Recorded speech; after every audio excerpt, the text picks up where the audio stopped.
Hola, alumnes de quart. Bé, aquest vídeo és per explicar-vos les activitats de llengües d'aquesta setmana, sí, de l'11 al 15 de maig. Ara ja sabeu que és una setmana de jornades familiars, per tant, algunes de les activitats estaran dedicades a parlar de la família i de com esteu. Sí?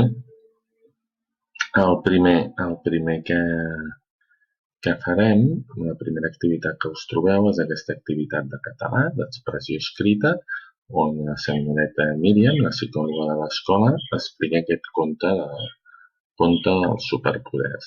Sí? Un cop heu vist aquest vídeo del conte,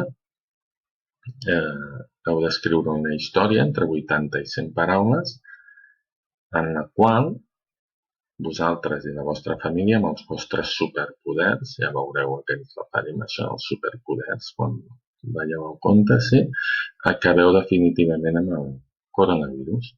Aquesta història ja sabeu que ens la podeu enviar a la Maria, a mi o al professor Manuel, sí?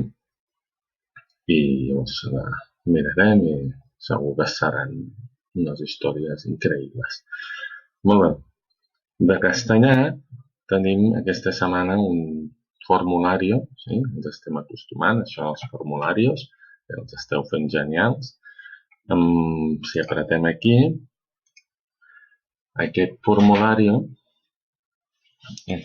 cambiar de castellano, este formulario trata un poco de todo lo que hemos ido trabajando estas semanas.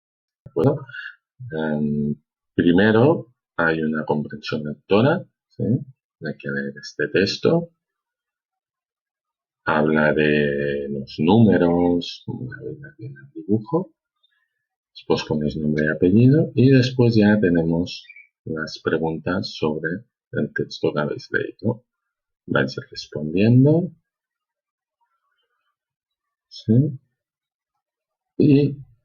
Y aquí nos aparecen siglas y abreviaturas. Os suena, ¿verdad? Porque lo hemos ido trabajando.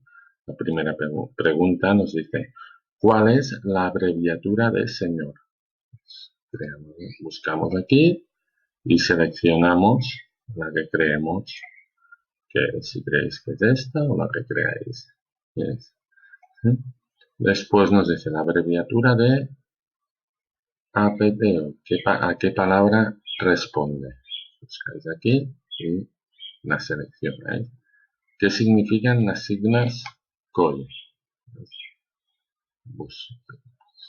Clicáis y seleccionáis la que creéis que corresponde. Las siglas DNI y cuáles son las siglas de las palabras alta velocidad española. Luego ya nos aparecen diminutivos, aumentativos y despectivos, que ya lo hemos trabajado también estas semanas. Simplemente os salen aquí una serie de palabras y tenéis que decir si son un diminutivo, un aumentativo o un despectivo. Vais seleccionando en estas columnas. Y luego nos aparece CQK, el sonido K, cómo se representa en estas palabras. ¿Sí? Aquí tendríamos esqueleto, pues va con C, con Q o con K. También lo hemos trabajado en la semana anterior. Una vez hemos acabado, apretamos aquí envía y ya sabéis que lo recibimos María y yo y veremos cómo ha ido esta prueba. Muy bien, pues espero que os haya servido este vídeo y nos vemos ya en la tutoría del martes o el viernes. Que vaya muy bien. Adiós.